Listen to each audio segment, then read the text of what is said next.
Bom dia, meus irmãos. Que a graça e a paz do nosso Senhor Jesus Cristo habite no coração de vocês, não apenas hoje de manhã, mas todos os dias da nossa vida. Meus irmãos, ao longo dessas últimas 3 semanas, dos últimos 3 domingos, nós temos aqui desenvolvido uma série de mensagens bíblicas sobre casamento.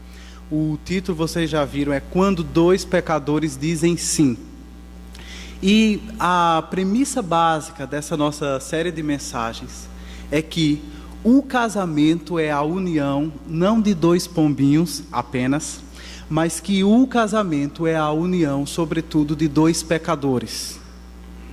E pelo fato de nós sermos pecadores, as nossas personalidades, as nossas atitudes, a nossa interação dentro do nosso casamento é completamente marcada pelos efeitos da nossa natureza pecaminosa. E é exatamente por isso que o casamento torna-se algo bastante difícil. O meu casamento é difícil porque eu sou difícil. E eu sou difícil porque eu sou pecador.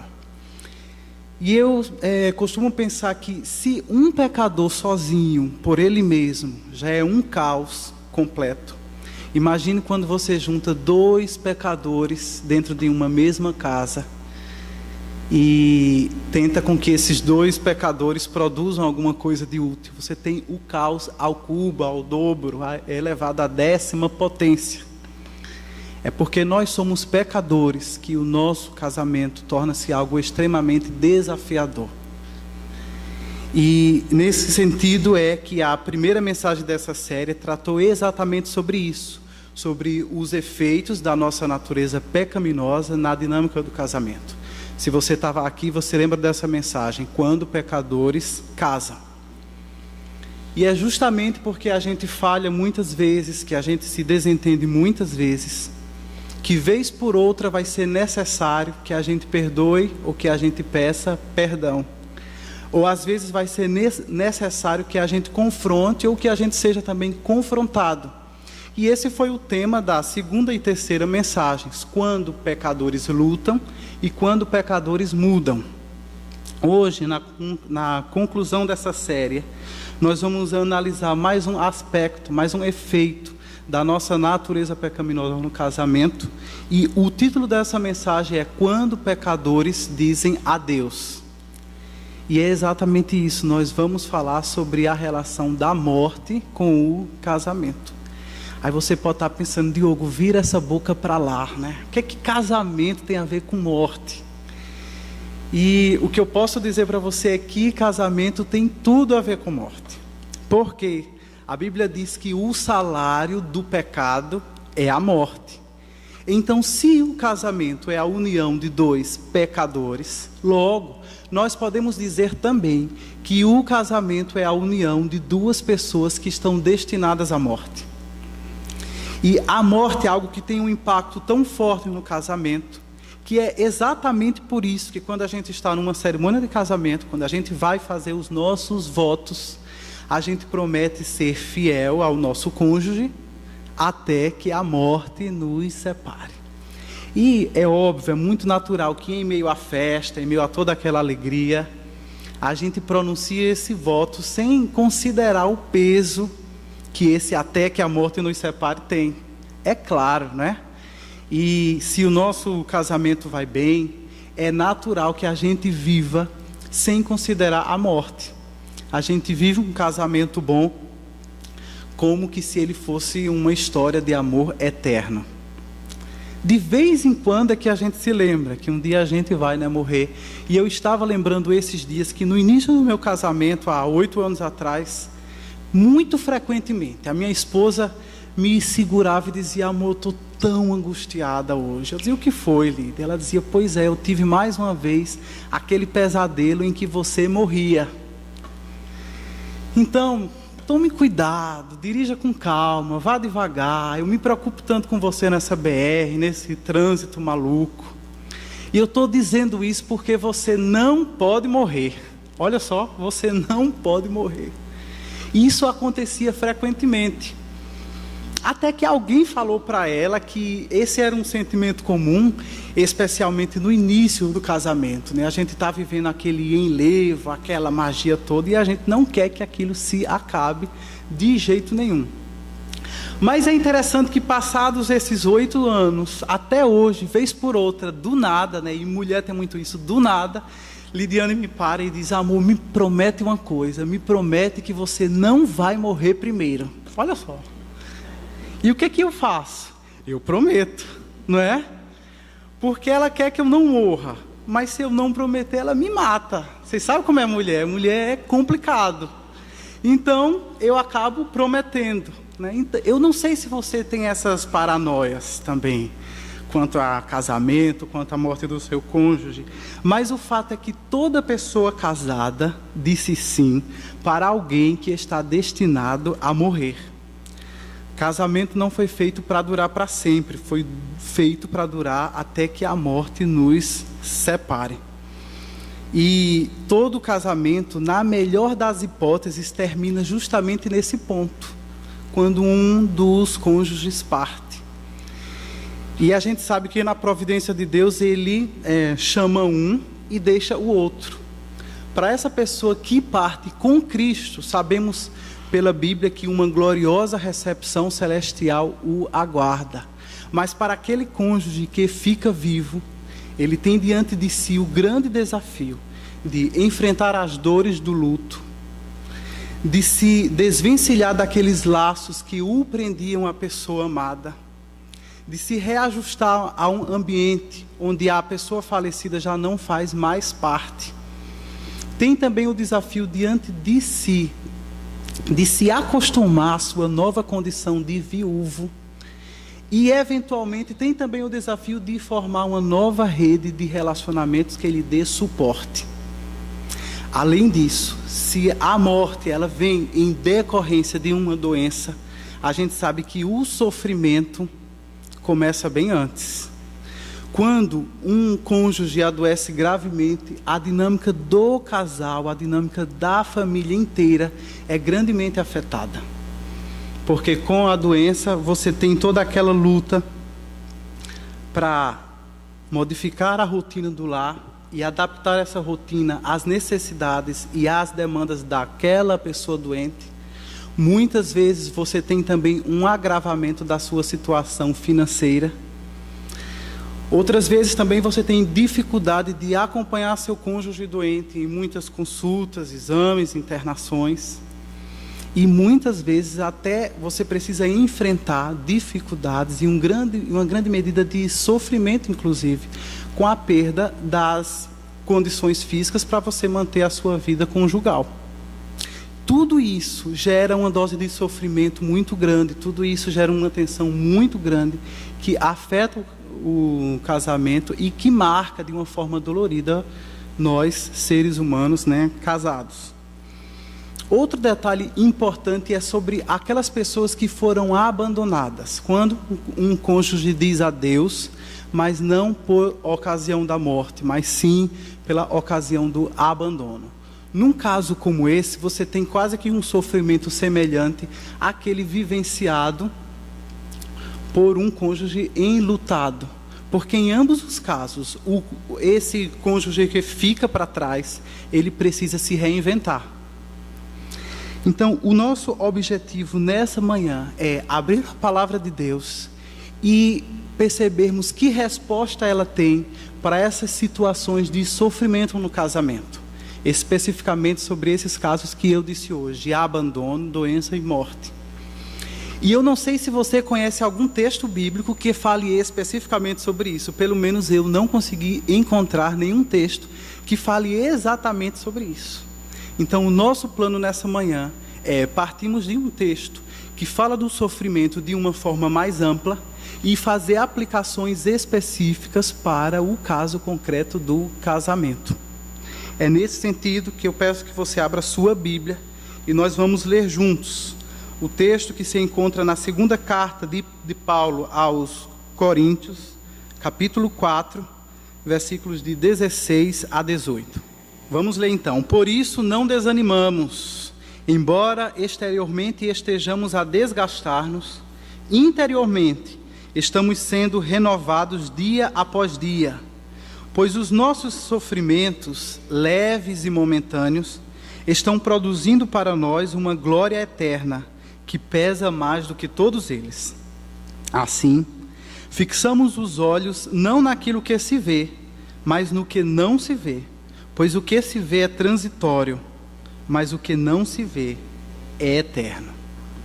Meus irmãos, nesse texto, Paulo nos convida, nos instiga a enxergarmos as tribulações de uma forma completamente diferente.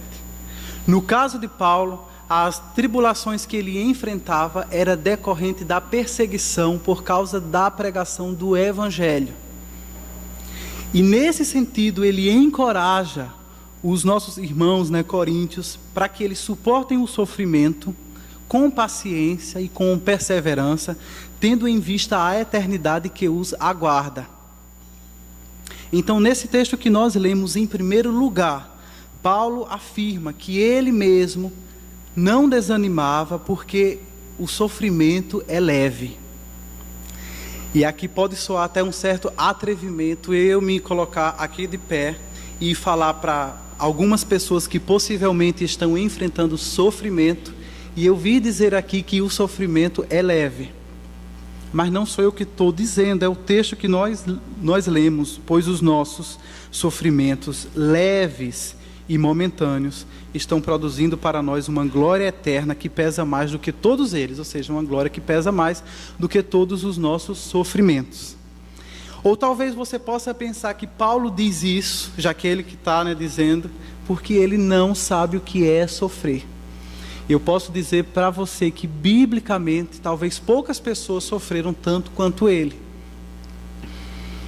Por exemplo, nessa mesma carta que nós estamos lendo, ele narra um pouco da sua vida ministerial. E o seu ministério foi notadamente marcado por muita tribulação, por muita perseguição, por muito perigo de morte. Finalzinho da sua carta, capítulo 11, ele diz o seguinte: olhe um pequeno retrato da vida de Paulo e pense se foi fácil. Ele diz: trabalhei muito mais, fui encarcerado mais vezes, fui açoitado mais severamente e exposto à morte repetidas vezes. 5 vezes recebi dos judeus 39 açoites. 3 vezes fui golpeado com varas. 1 vez apedrejado. 3 vezes sofri naufrágio. Passei uma noite e um dia exposto à fúria do mar. Estive continuamente viajando de uma parte para a outra e enfrentei perigos nos rios, perigos de assaltantes, perigos dos meus compatriotas, perigos dos gentios, perigos na cidade, perigos no deserto, perigos no mar e perigos dos falsos irmãos. Trabalhei arduamente, muitas vezes fiquei sem dormir. Passei fome e sede, e muitas vezes fiquei em jejum, suportei frio e nudez. E além disso, enfrento diariamente uma pressão interior, a saber, a minha preocupação com todas as igrejas. Então veja que medida de sofrimento intensa Paulo foi exposto por causa do ministério da palavra. Mas diante disso, apesar de tudo isso, ele é enfático em afirmar que os seus sofrimentos eram leves. E por que será que Paulo diz isso, Baseado em que ele afirma uma coisa como essas? Em primeiro lugar, Paulo diz que ele não desanima, porque embora ele veja o seu próprio corpo sofrer o efeito de todo o sofrimento, ele diz que o seu corpo está se desgastando, se esgotando, se deteriorando. Apesar dele ver isso em seu exterior, Paulo também, por causa da sua comunhão vital com Deus, ele pode perceber e ele pode afirmar que ele diariamente está sendo renovado pelo poder sobrenatural de Deus em seu interior. E é por isso que ele diz: eu não desanimo, porque nós estamos, apesar de eu ser exteriormente desgastado, interiormente eu estou sendo renovado diariamente. Além disso, Paulo diz que o seu sofrimento é leve, porque ele está considerando o sofrimento não em termos absolutos, não está pensando no sofrimento em si mesmo, mas ele está comparando, ou melhor dizendo, contrastando o seu sofrimento com as glórias eternas. E nesse sentido, quando ele contrasta a leveza da sua tribulação com o peso da glória dessa glória eterna, com o peso dessa alegria eterna que o está aguardando nos céus, ele pode afirmar que o seu sofrimento, ele é leve. É o que ele diz, porque a nossa leve e momentânea tribulação produz para nós um eterno peso de glória acima de toda comparação. Essa é a tradução feita pela versão atualizada. Ou seja, Paulo está aqui contrastando um sofrimento que é leve com uma eternidade cuja alegria será pesada, será substancial. Talvez você aqui nesse versículo tenha alguma dificuldade com o uso da palavra glória. Ele fala sobre a eternidade usando a palavra glória. E talvez isso possa, trazer alguma dificuldade para você, porque geralmente a gente pensa na glória de Deus, ou a gente pensa em dar glórias a Deus. Mas no Novo Testamento, a palavra glória é também muitas vezes utilizada para se referir ao nosso destino final, ou ao nosso estado futuro. A Bíblia diz que nós que estamos em Cristo, estamos caminhando para a glória, ou que nós seremos glorificados. É nesse mesmo sentido que, por exemplo, Paulo usa esse mesmo termo em Romanos capítulo 8, quando ele diz: considero que os nossos sofrimentos atuais não podem ser comparados com a glória que nos será revelada. E da nossa parte, meus irmãos, tudo que a gente precisa fazer para concordar com Paulo de que o nosso sofrimento também é leve, é aprendermos a olhar para o sofrimento da perspectiva da eternidade. Porque se a gente olha para o nosso sofrimento só dessa perspectiva da nossa vida aqui e agora, o sofrimento parece sempre pesado demais. Afinal, a nossa vida inteira, vista por ela mesma, só com os olhos nessa vida terrena, ela não tem sentido nenhum. Eclesiastes diz isso, que debaixo do sol, da perspectiva debaixo do sol, a vida inteira, inclusive os seus sofrimentos, são um grande absurdo, eles não fazem sentido nenhum. E, portanto, nós precisamos aprender a olhar para a vida da perspectiva da eternidade. Portanto, a minha primeira aplicação para essa mensagem é: diante do sofrimento, eu quero encorajá-lo a não desanimar. Que você possa ter, como Paulo, essa mesma experiência de, mesmo vendo o seu corpo se desgastar, mesmo vendo a sua saúde se deteriorar, que em comunhão com Deus, você possa viver diariamente essa renovação interior, essa renovação espiritual, que você possa entender aquilo que Paulo diz, que é exatamente na nossa fraqueza que o poder de Deus se aperfeiçoa. E, portanto, vivendo isso, experimentando isso diariamente, que você não desanime. Em segundo lugar, como é possível não desanimar em meio à dor provocada pelo sofrimento, provocada pelo abandono, provocada pela doença e provocada pela morte de um cônjuge? É possível suportar tudo isso quando a gente passa a ver a nossa vida do ponto de vista da eternidade. Obviamente que o homem natural, ele não é capaz de ver a vida, nem é capaz de ver o sofrimento dessa forma. O homem natural, ele não pode fazer isso porque o seu campo de visão está limitado a essa vida terrena. E além disso, as suas possibilidades de superação estão extremamente limitadas pela sua própria capacidade de resistência. O homem natural, ele só vê até onde os seus próprios recursos o levam. Ele só vê até onde a força do seu braço podem assegurar de que ele faça alguma coisa, de que ele reaja diante da dor.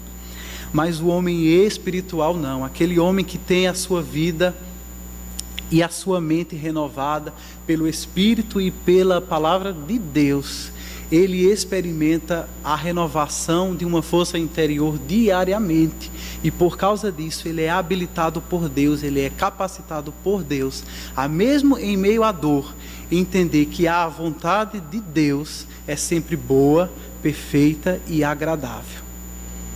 Só quem consegue entender isso, só quem consegue concordar com isso, é aquela pessoa que tem comunhão com Deus e que experimenta diariamente uma renovação interior na presença de Deus. Portanto, meus irmãos, humanamente falando, a morte por si mesma, ela é extremamente dolorosa. Ela é antinatural e ela é traumática. Primeiramente porque a morte implica na separação do corpo e do espírito. O nosso corpo e o nosso espírito que estão juntos, na morte eles vão ser separados. Quando você pensa na morte de um cônjuge, o trauma ele é ainda maior, porque aí você tem a separação de duas pessoas que foram feitas uma só carne. E é por isso que ela causa tanta dor. Imagine se você pega duas folhas de papel como essa aqui, você cola. Depois que essa cola seca, você tenta separar essas folhas. O que é que vai acontecer? Cada folha vai, levar consigo pedaços da outra. E é exatamente dessa forma que um cônjuge enlutado se sente. Ele se sente dilacerado, ele se sente mutilado. Ele sente que alguma coisa está faltando.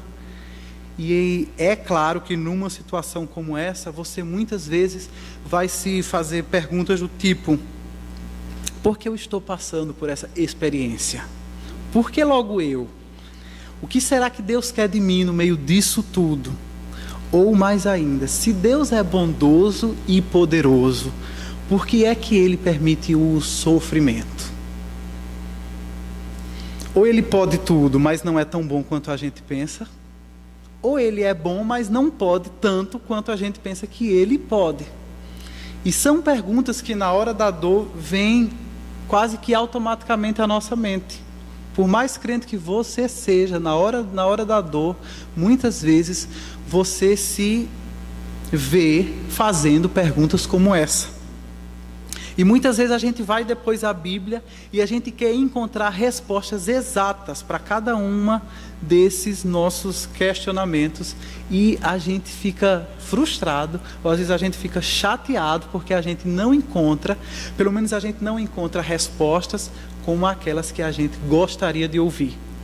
Mas a grande resposta de Deus, e Deus não fica em silêncio, a grande resposta de Deus para o nosso sofrimento é nos levar a olhar para a eternidade.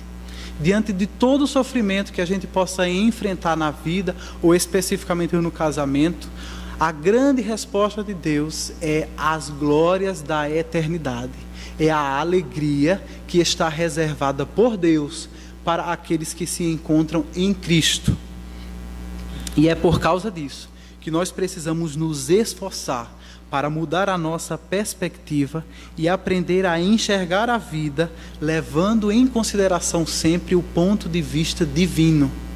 Precisamos aprender a não considerar somente o nosso ponto de vista humano, mas a considerar também o ponto de vista de Deus que está revelado na Bíblia. Pois deste lado da eternidade, aqui onde nós estamos, a morte, o sofrimento, a doença são realidades certas. Mas por causa da promessa da vida eterna, elas não precisam tornar-se um sofrimento esmagador. Elas não precisam ser uma experiência devastadora que nos leve à destruição. A gente pode aprender a passar por tudo isso, levando em consideração o ponto de vista de Deus, levando em consideração essa renovação interior que Deus é poderoso para operar em nossas vidas, e levando em consideração que Cristo em nós é a esperança da glória. Amém?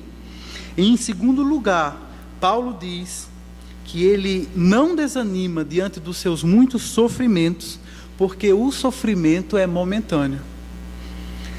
Pois os nossos sofrimentos, leves e momentâneos, diz Paulo, estão produzindo para nós uma glória eterna. Quando a gente está passando por um sofrimento, seja ele pequeno ou grande, parece que o tempo não passa. Uma hora de sofrimento, uma hora de dor, é como se fosse a eternidade toda. Esse é o nosso ponto de vista humano, essa é a nossa perspectiva humana. E Paulo diz aqui ousadamente que nós precisamos reconsiderar a percepção da duração do sofrimento. Paulo já tinha dito antes quanto à intensidade do sofrimento, que ele é leve. Mas agora, quanto à duração do sofrimento, Paulo diz, ele é momentâneo. E ele está aqui contrastando o nosso sofrimento momentâneo com a glória eterna. E é por causa disso, é quando ele olha para o sofrimento, não em termos absolutos, mas em termos relativos, comparando-o com a eternidade, que ele diz que o nosso sofrimento não é apenas leve, mas que ele é também momentâneo, ele é passageiro. E talvez isso não seja nenhuma novidade, porque biblicamente, não apenas o sofrimento, mas a nossa vida inteira, com as suas alegrias ou com as suas dores, toda a nossa vida ela é passageira. Talvez a gente nem precisasse que a Bíblia dissesse isso a gente, né? Se você já observou, em volta tudo passa. A Bíblia diz, por exemplo, no Salmo 90, que os homens são breves como o sono. São como a relva que brota ao amanhecer, germina e brota pela manhã, mas à tarde murcha e seca. No Novo Testamento, Tiago diz que a vida humana é como a neblina, que aparece por um pouco de tempo e depois se dissipa. E por falar em realidades temporárias, não apenas o sofrimento é temporário, não apenas a nossa vida é temporária, mas o nosso casamento também é temporário. O nosso casamento é um compromisso temporário. Algumas pessoas, principalmente aquelas que vivem um bom casamento, elas imaginam que elas vão estar casadas para sempre. E mesmo depois que elas morrerem e que elas forem para o céu, elas vão viver a eternidade toda de mãos dadas com o seu cônjuge, que elas vão permanecer casadas por toda a eternidade. E se você pensa dessa forma, eu não queria entristecê-lo, porque isso não entristece mesmo, mas eu queria dizer para você que, biblicamente, o nosso casamento dura apenas até o ponto em que a morte nos separa. Você lembra de uma história em que um grupo religioso da época de Cristo, chamado Saduceus, era um grupo religioso bastante influente na sua época. Eles tinham diversas crenças heréticas, e entre elas, eles não criam na ressurreição.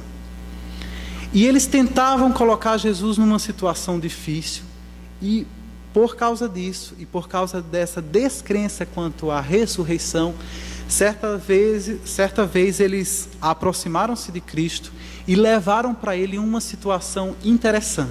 Disseram para ele, olha, uma família que tinha 7 irmãos, o irmão mais velho casou-se com uma mulher e morreu sem deixar filhos. A lei de Moisés exigia que, num caso como esse, o irmão do falecido casasse com a viúva para que lhe desse filhos e para que ele constituísse filhos, para que ele constituísse, melhor dizendo, herdeiros para o irmão mais velho. Então, como era uma família de 7 irmãos, o irmão mais velho casou-se com essa mulher, morreu sem deixar filhos, e seguindo a lei, o outro irmão casou-se com ela. Só que ele morreu também sem deixar filhos. E a mesma coisa aconteceu com o terceiro irmão, com o quarto irmão, com o quinto irmão, ou seja, morreram os 7 irmãos sem deixar filhos. Por último, essa mulher morreu também. Graças a Deus que a mulher morreu, porque, não é? Se essa viúva negra casa com mais alguém, os homens morriam também. Mas por fim, a mulher morreu. E eles diante de uma situação como essa, perguntam para Cristo maliciosamente: na ressurreição, de quem ela será esposa, visto que os 7 foram casados com ela? Já pensou? Como é que essa mulher ia passar a eternidade, né, com os seus 7 maridos? E Jesus olha para eles e diz: vocês estão enganados. Vocês não conhecem as Escrituras, nem o poder de Deus. Essa era a forma de Cristo dizer: vocês não sabem de nada, né? Pois, quando os mortos ressuscitam, eles não se casam, nem são dados em casamento, mas são como os anjos nos céus. Então, por causa disso, tenha isso em mente. O nosso casamento, diz Piper, é uma dádiva temporária. O nosso casamento é uma bênção que tem prazo de validade. É claro que casamento foi feito para durar, mas para durar até que a morte nos separe, para durar até o dia em que um de nós dirá adeus. Portanto, meu irmão, o privilégio e o desafio do casamento, eles nos foram concedidos por Deus por um prazo definido. E ele se extingue, esse compromisso ele se extingue quando um dos cônjuges parte. Assim, concluímos que não apenas o sofrimento e a vida são passageiros, mas também o nosso casamento, com todas as suas alegrias e com todos os seus sofrimentos, ele é transitório. E essa realidade vai exigir de nós pelo menos 2 atitudes. Se você é casado, aproveite seu casamento. Aproveite os anos que Deus está concedendo a você na companhia do seu cônjuge e viva-o da melhor forma possível. Se nós casados tivermos isso sempre em mente, a gente vai perder menos tempo com reclamações, com críticas, com DRs, com brigas, com acusações e com todo tipo de mimimi que a gente vê no casamento de todo mundo. Não é só no meu, não é só no dele, é no de todo mundo. A gente faz isso porque a gente não está levando em consideração isso. Então, lembre-se disso, o casamento é uma dádiva temporária. E por causa disso, aproveite da melhor forma possível. Em segundo lugar, se você é viúvo, se você já foi casado, mas seu cônjuge partiu, eu quero encorajar você a partir de hoje, não olhar mais para a sua situação apenas do ponto de vista da perda. Porque em uma situação normal, a morte de um cônjuge não representa um acidente na trajetória do casamento. Pelo contrário, em situações normais, a morte de um cônjuge é uma vitória que precisa ser reconhecida. A vitória de que os 2 caminharam juntos até o fim, de que os 2 permaneceram fiéis até o fim, naquele compromisso que eles tinham, né, firmado um com o outro. E naquele compromisso que eles tinham firmados com Deus, de serem fiéis um ao outro. Portanto, se você é viúvo, para além da dor, aprenda a desenvolver um sentimento de gratidão, porque você foi vitorioso e a sua viuvez significa vitória também. A vitória de vocês terem caminhado juntos até o fim.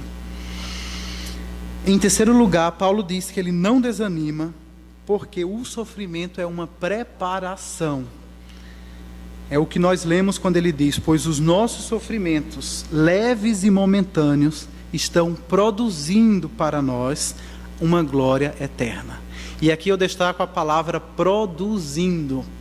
Paulo diz que o sofrimento está produzindo a glória. E o que isso significa? Será que ele está dizendo que é a partir do nosso sofrimento que nós fazemos por merecer a glória futura? Será que é o nosso sofrimento que está pagando o preço da nossa eternidade? Não é isso. O que Paulo diz, e não apenas Paulo, mas no testemunho de toda a Bíblia, é que é Deus que permite o sofrimento em nossas vidas, e é Deus que usa esse sofrimento para nos preparar para a eternidade. É através do sofrimento que Deus inclusive coloca dentro de nós um desejo, um anseio pela vida eterna. O desejo pelo dia em que nós vamos estar diante dele, numa realidade, numa dimensão da vida completamente livre de qualquer forma de aflição. É nesse sentido, por exemplo, que naquele texto de Romanos que eu já tinha citado, na continuação daquele texto, Paulo mais uma vez fala sobre essa ideia do sofrimento que produz a glória, e ele inclusive traz uma ilustração bem interessante. Eu vou então retomar esse texto. Paulo diz: considero que os nossos sofrimentos atuais não podem ser comparados com a glória que em nós há de ser revelada. Porque a natureza criada aguarda com grande expectativa que os filhos de Deus sejam revelados, na esperança de que a própria natureza criada será liberta da escravidão da decadência em que se encontra, para a gloriosa liberdade dos filhos de Deus. Sabemos que toda a natureza criada geme até agora, como em dores de parto.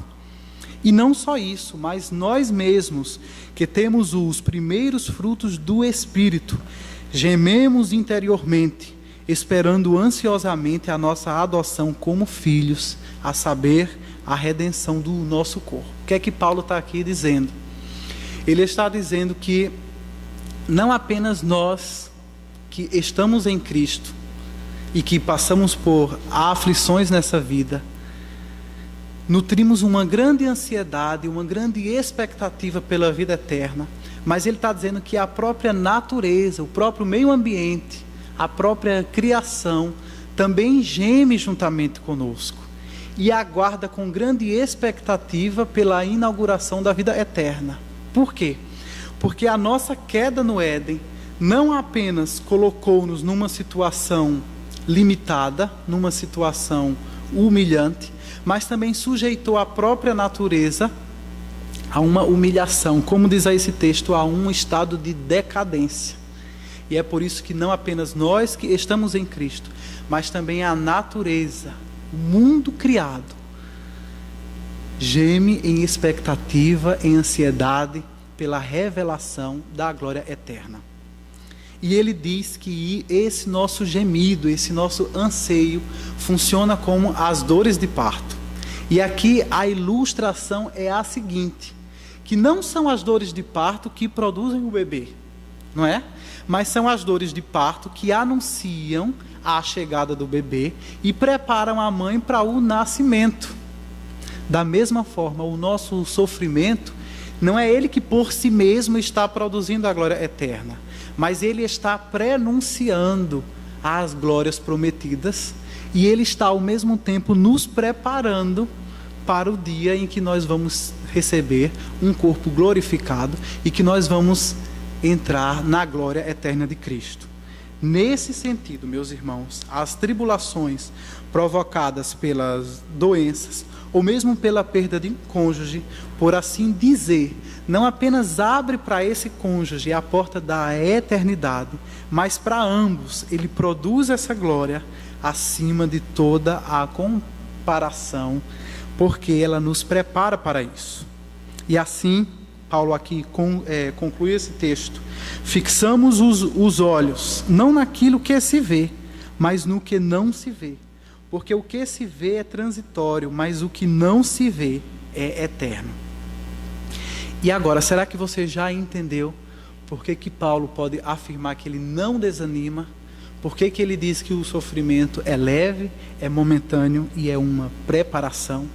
Paulo ele pode dizer tudo isso com muita ousadia, porque os seus olhos não estão aqui nessa terra nas coisas visíveis, mas porque os seus olhos estão nas realidades invisíveis da eternidade. E se essa realidade, se essa lógica funciona para Paulo, no sentido total do sofrimento, ou seja, no sofrimento em seus aspectos mais amplos, essa mesma lógica, muito mais aplicabilidade tem no âmbito do casamento, porque o próprio casamento foi nos dado por Deus para nós olharmos para a eternidade. O casamento é uma dádiva dada por Deus como um modelo da união eterna de Cristo com a sua igreja. Quem nos diz isso, mais uma vez, é Paulo também. No capítulo 5 da sua carta aos Efésios, ele diz: por essa razão, o homem deixará pai e mãe e se unirá à sua mulher, e os dois se tornarão uma só carne. Este é um mistério profundo. Refiro-me, porém, a Cristo e à igreja. O que é que Paulo está aqui dizendo? Ele está dizendo que todo casamento refere-se, aponta para Cristo e para a igreja. Os nossos casamentos vulneráveis e temporários apontam para a indissolúvel e eterna união de Cristo com o seu povo redimido. Todo casamento é uma sombra imperfeita e distorcida do perfeito e do belo amor de Deus pelo seu povo. Embora nessa vida os nossos casamentos sejam muito reais para nós, a Bíblia nos ensina que eles são apenas uma sombra dessa união que Cristo vai consumar com seus discípulos na eternidade. E não é à toa que quando a Bíblia fala lá no Apocalipse do encontro da igreja com Cristo, esse encontro é retratado como uma grande festa de casamento, que a Bíblia chama do banquete das bodas do Cordeiro. Então, meus irmãos, nesta vida, o casamento não apenas aponta para a glória, mas ele também nos prepara para a glória. Porque quando um casamento ele é vivido de acordo com o conselho da palavra de Deus, Deus usa o casamento, inclusive com a sua medida de dor e sofrimento, para nos santificar, para nos fazer olhar para Ele, para nos apontar em sua direção. E mais ainda, Deus usa o casamento para despertar em nós um anseio pela eternidade. Portanto, se você é casado, eu quero encorajá-lo a sempre lembrar disso. O seu casamento refere-se a Cristo e à igreja. O seu casamento não tem um fim em si mesmo. O seu casamento aponta para a união eterna e indissolúvel de Cristo com o seu povo redimido. E talvez é justamente por causa disso que a Bíblia diz que o modelo do casamento, ou o modelo do papel de cada cônjuge no casamento, é Jesus Cristo. Mulheres devem ser submissas ao seu esposo, embora elas sejam iguais ao seu esposo em valor e dignidade, porque Cristo, o Filho de Deus, embora sendo igual a Deus em valor e dignidade, ele submete-se à autoridade do Pai.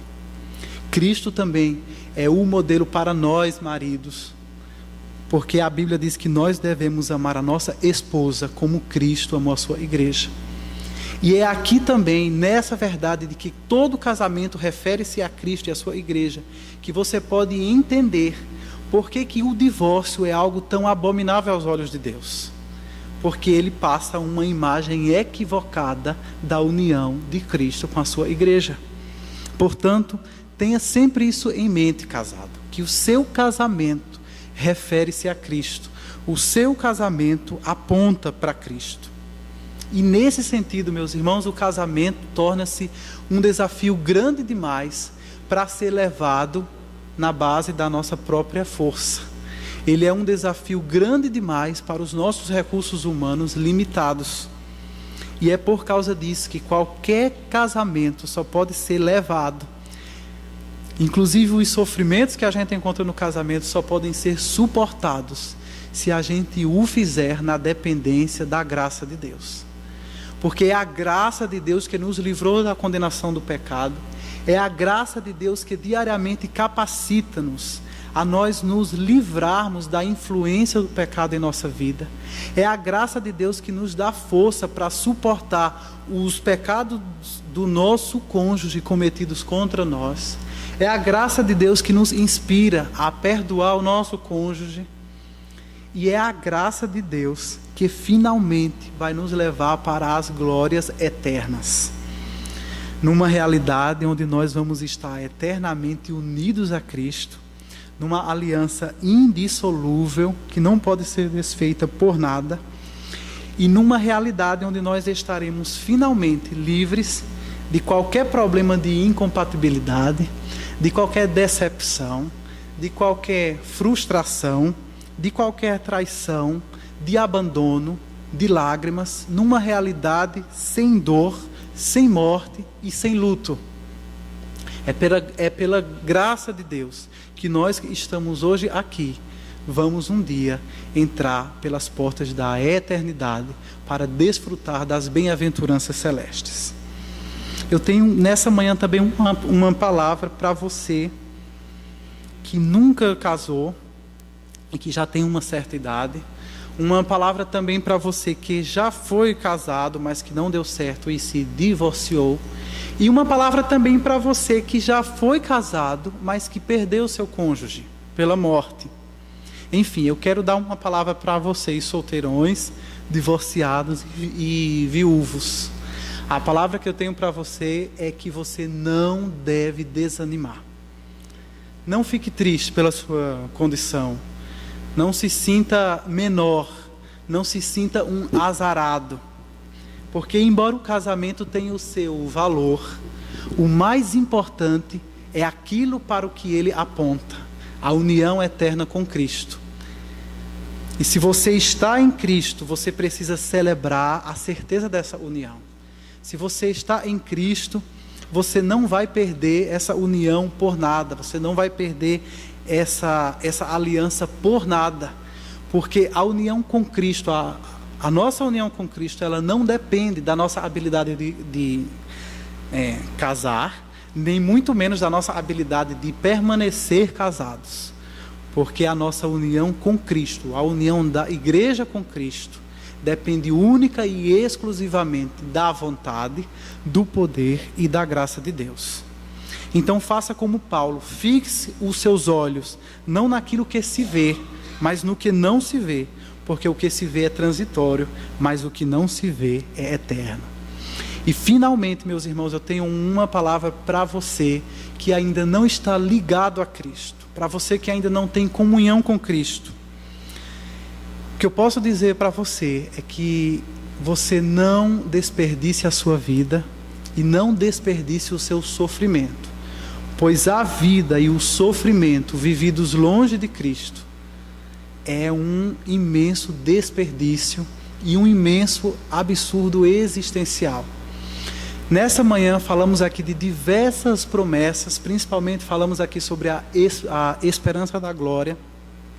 Mas se você ainda não está em Cristo, eu preciso alertá-lo que essas promessas não vão ser desfrutadas por toda a humanidade indistintamente. Essas promessas serão desfrutadas apenas por aqueles que um dia depositaram a sua fé em Cristo e por aqueles que se arrependeram dos seus pecados. Portanto, se você ainda não conhece a Cristo, se você ainda não teve um encontro com Ele, não perca mais tempo. Sem Cristo, toda a sua vida e todo o seu sofrimento podem ser em vão.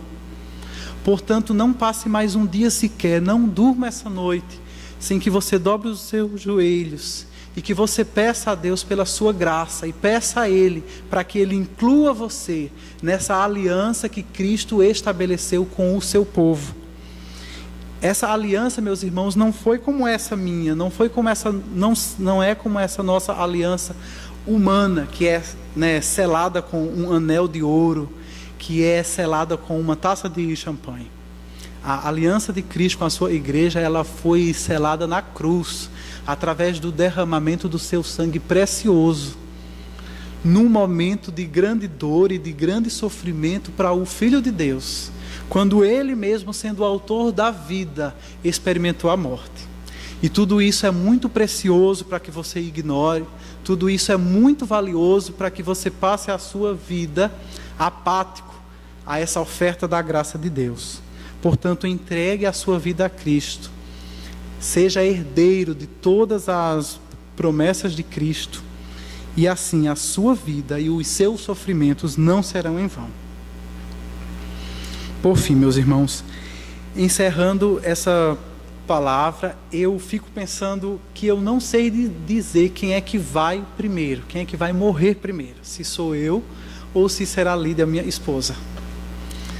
Mas o meu desejo é que quando isso acontecer, ou melhor dizendo, o meu desejo é que Cristo volte antes e que nem eu nem ela precisemos enfrentar a morte.